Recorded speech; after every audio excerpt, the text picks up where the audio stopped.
Okay. All right. So, my focus today is going to be hopefully teaching all of you how you can survive scale with a small team who aren't all experts. So, as some background, I'm Charlie McConnell. Oh, look at that. You're the man. Anyway, so, I'm Charlie McConnell. Most of you know me as Avian Flu. I'm a VP DevOps at Node.js. I'm a minor Node.js and libuv contributor. I'm also a retired actor, a retired bartender, and really, really fond of having a real job finally. Real big into that. In my personal opinion, Node is the best thing to happen to systems programming since the discovery of caffeine. I know that's a little async there, but it's basically that cool. Back in the day, prior to Node coming around, anything you wanted to do in this kind of thing, there's languages like Bash. You know, shell scripts are how a lot of this stuff gets done by default. There's a lot of really cool things you can do in Bash. You can make little programs, and you can just one character to have the output from one go to the input in the other. Most of the stuff you do spawns little tiny processes. It's, there's really a lot of cool stuff you can do. It's difficult to not do things in series in Bash, and it can get really, really complicated. The syntax is pretty arcane, and you're into neckbeard territory by the time you have to do anything really fancy with it. Another alternative, an old favorite of mine, is Perl. Perl it's got really fluid, really adaptable syntax. They've got that old Tim Towdy expression, there's more than one way to do it. And it's very easy to write, especially if you're coming from the things that existed before it did. Perl, it's been around for a long time, and if you spend a lot of time reading about Bash or C and then you go into Perl, it's really, really easy by comparison. Not so much anymore, because the syntax is voodoo. Let's face it, chomp is a keyword. It's just kind of strange. It's a weird little language. And it's synchronous, except for genuinely dubious threading support. If any of you are masochistic and have lots of free time, go check out threads in Perl 588, and don't tell me about it. I've already been there. At any rate, though, all of these tasks, all of the deployment, that's DevOps stuff, these are the chores of the internet. It's something that you can do in a whole bunch of different languages. If you really, really want to make your own version of Lisp and have, do all your deployment stuff in it, you go enjoy yourself. That's all I have to say right there. But JavaScript is better. There's a lot of things it has that are really advantageous for this kind of thing. Born in the browser, it's evented by nature. It was built around all of this, on-click, do something, here's some code, that kind of thing. And with Node especially, doing things in a parallel fashion is massively simpler. You don't have to deal with crazy Bash syntax. You don't have to deal with threading. It just goes around in a loop. You can make a bunch of sockets. It's just much easier. And the bad parts of JavaScript that everyone complains about, all this callback hell and the weird stuff where you've got undefined and null and all these things to worry about, you can learn that in a matter of weeks. It's not insane, arcane things, and it's easy to pick up. And to be perfectly frank, Node is the only way that a retired bartender, an 18-year-old Polish kid, and one legit systems engineer could possibly keep this many servers running. The one legit systems engineer being Bradley Meck, who's the man. So, the way that this all started, Node.js is a small company. We do not have that big of a team. I was originally hired as the only tech support guy. So, when things are going wrong, and you're the only person awake, and you're not quite sure what goes on, you just kind of have to scratch your head. And it's time to resort to what we refer to as Cowboy DevOps. Now, let me just have a second here. So, once upon a time, it was late at night, I was the only one awake, I discovered our load balancers were crashing. I don't actually remember what the bug was at this point. Things like that happen from time to time. So, I'm the only one awake, and I'm saying, what do I do? I can see the bug, and I can fix it. I've got a patch for this, but what do I do? Like, I've had my SSH keys on these servers for about a week. I haven't had to deploy anything. And I'm thinking, and I'm like, well, Node is a pretty cool child process API. I know how SSH works. So, this is, okay, that's legible? Yeah, that's legible. Fancy that. All right, so we've got Node's fancy child process module, some stuff. Async saves typing. That's really all it is. Like, there are times when you should use it, there are times when you should not use it, but it's very useful for this kind of thing. Especially right down here, this async.forEach limit, it allows you to set a concurrency limit. Anybody, if you just try to make a big loop and do a whole bunch of stuff, you'll hit EM file pretty quick because it just doesn't count by itself. You can just keep going and keep going and keep going, stuff like that. So it just saves a lot of typing.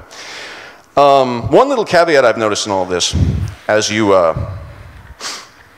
when you're setting up file descriptors to redirect the standard I/O to, you have to open the same file twice because you can't use the same file descriptor twice. It's a little gotcha there. But at any rate, here we've got very simple little, spawn SSH. You want SSH keys involved in this. Do not try to pipe in the passwords. Just take my word for that.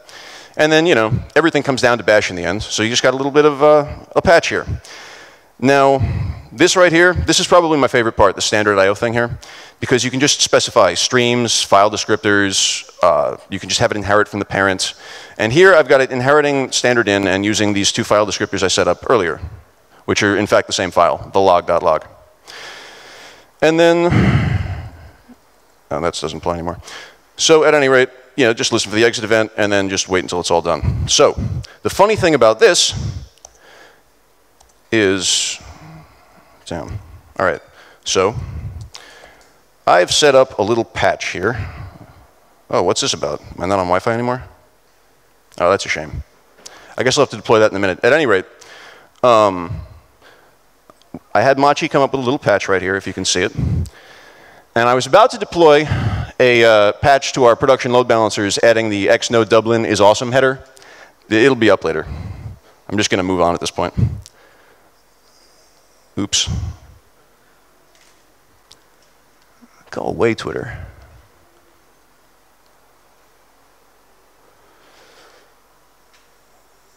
All right. Back to Cowboy DevOps. Anyway, the point is, a support guy or an intern could do this when it really comes down to it, and that's one of the really awesome things about Node. But as I'm sure many of you might have already guessed, it doesn't really scale directly to just do this kind of thing in a loop. It's a very old school way of doing it, and it's there's a whole bunch of problems that come up. You can only run so many at a time. The concurrency is very limited. You have to limit yourself to about 3 processes per core, which makes having 1,000 servers a really slow thing to do. But it can get you done, and it's better than having your main product crash when no one's looking, because that kind of makes you look bad. So, on that point, Cowboy DevOps, some simple rules to prolong your sanity. The very first, very most important point in all of this, rule number 1, shit must work. We are shipping products. I'm in charge of keeping a hosting company running. If you type Jitsu deploy and it fails, we already fucked up. This is the most important thing. You can talk about ugly code, you can talk about best practices. If it's crashing in production, you need to fix it now. On that point, rule 2, production debugging sucks, very frankly. So, it really doesn't take a whole lot of work to set yourself up with a staging environment that'll get deployed to automatically every time somebody pushes to the repo. And there's just no reason to not have a staging environment, even in a small team. It's just really not that much work. And the stress involved in production debugging is one of the things that will really tax an ops team. It's just not healthy. Rule 3, there is no rule 3. Rule 4, don't burn out your ops team. They're very valuable people. They work very stressful jobs. And you need to make sure that people are well fed. You need to make sure they're sleeping. I have a rule at Node.js. If I find out you've been up for 24 hours, I revoke your SSH key from the cloud until you've slept. That's it. Like, just no. Just no. On the subject of not burning out your ops team, deputize your tech support. Especially at Node.js, we tend to use tech support as an entry-level job for all sorts of people. And we encourage the tech support guys to figure out something, a part of the stack that they're interested in, and then dive in and fix things. And if somebody shows up and they're like, hey, I found this weird bug, well, you have commit access. So, rule 6, eat your own dog food. Use your own services. You have to. The approach that Node.js takes is that we try to do just about everything in Node until we find out it's a terrible idea. And it all comes down to this. We use our own tools, we host our own sites with our own platform, and you just have to be that familiar with what you're doing in order to have a good understanding of how it runs, especially when you go from having 100 beta users to having 10,000 paying users, which we just did a few weeks ago. So, Node.js has a very unique problem also. We run arbitrary code from random strangers, and some of them are geniuses, and some of them are really, really not. One time in particular, there was an IRC bot. So this IRC bot was deployed to a drone, and it was timing out mysteriously. And I spent a whole bunch of time digging into this, and I dug into the IRC library that was being used, and I was playing with the pings and pongs and like capturing packets and all this kind of stuff. And then out of frustration, sheer frustration, I started removing dependencies one by one. And I noticed that this one particular library, making HTTP requests, once I removed it, the whole problem went away. And this is why. I'm just going to let this sit on the screen for a second. Yeah. That was a funny day. Yeah. That will loop forever, just for the record. In the interest of full disclosure, the bot was Kohai, the noob was me. One of the things that I really like about Node for all of this stuff, Node is great for logging. You can make all sorts of crazy streams and pipe things around and attach event listeners to things. And you can expose all sorts of really interesting metrics for yourself in this regard. With that said, Node.js is terrible at logging because standard output is kind of synchronous and you're in a single thread. You're in an event loop the whole time. So if you do too much and if you try to instrument too much with simple output, you're going to slow yourself down to an astonishing degree. And it's not really recommended. There are better ways to instrument yourself than console log. So, SmartOS. SmartOS is pretty awesome, and it's a wonderful thing. There are a lot of really cool things about it. We've got dtrace, of course, is really awesome. The whole ZFS thing with the zones, it's just a really, it's a cool operating system. Our bandwagon is awesome. Make sure you actually need to jump on it.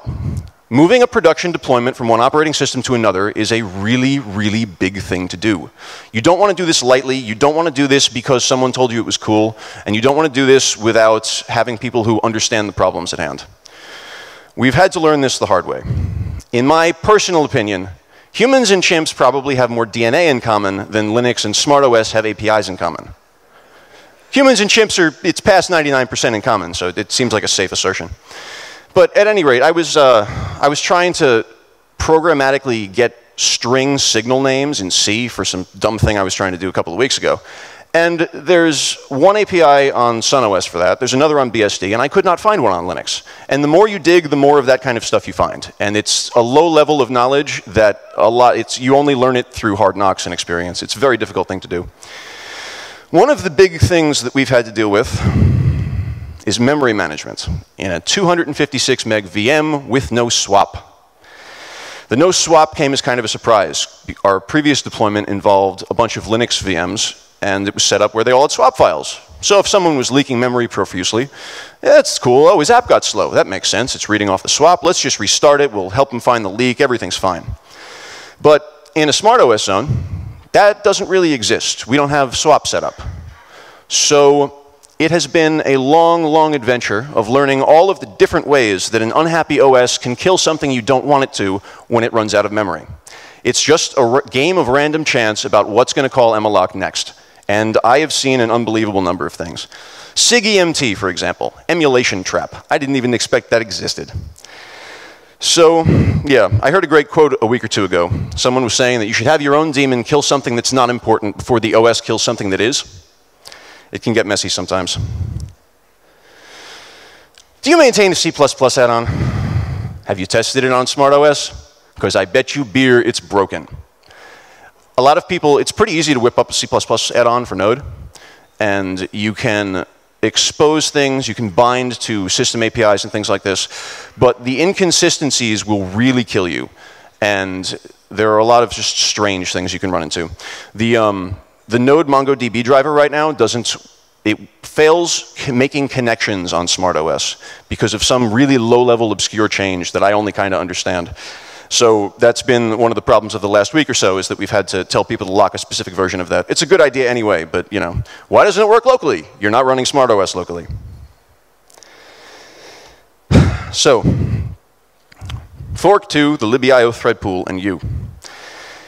So forever, our process monitor, it used to use an add-on called daemon node, and it had all of these really strange problems.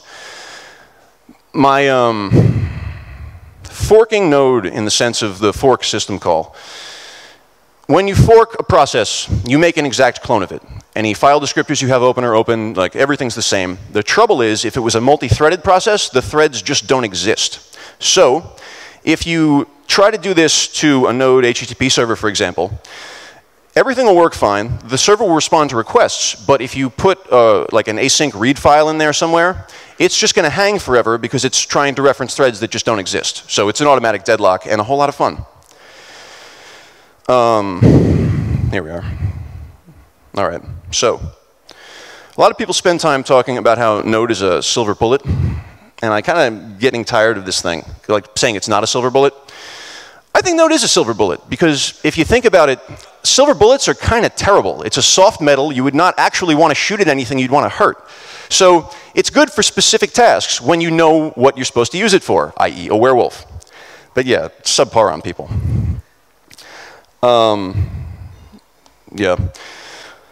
We at Node.js like to push the envelope. As I said before, we like to try everything we can in Node to find out whether or not it works. And then we'll let you know later. And that's the whole idea.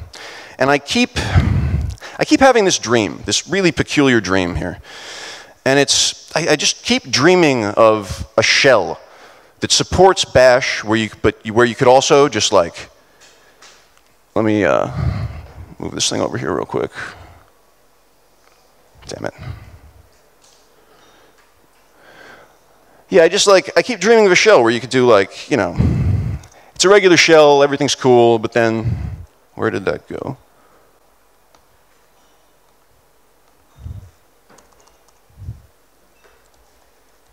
But then you could just like, you know, write random JavaScript in there, because why not? Oh, that's lame. Well, that was supposed to be way cooler than that, but I totally made a Node shell and I'm totally open sourcing it on Monday. Anyway. Yeah. At any rate, that's about what I've got. Thank you.